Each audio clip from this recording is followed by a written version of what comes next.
انسان کے روپ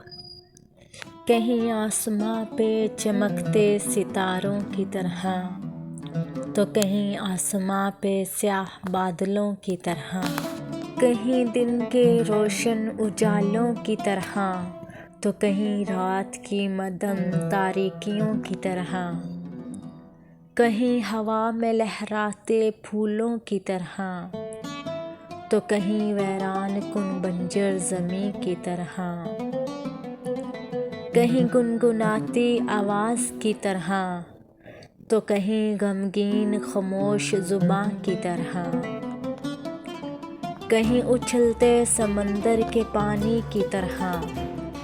تو کہیں ویران خشک ندی کی طرح،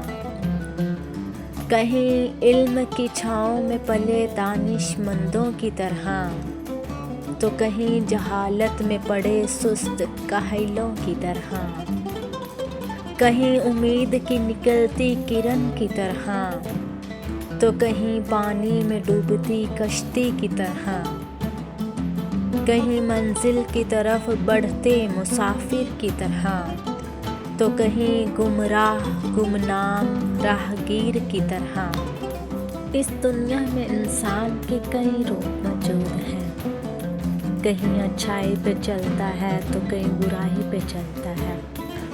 مگر اس بات میں کوئی شک نہیں کہ انسان کا اچھائی پہ چلنا یا برائی پہ چلنے کے جو نتائج ہیں، اس کا جو نفع و نقصان ہے، اس کا ذمہ دار وہ خود ہوتا ہے۔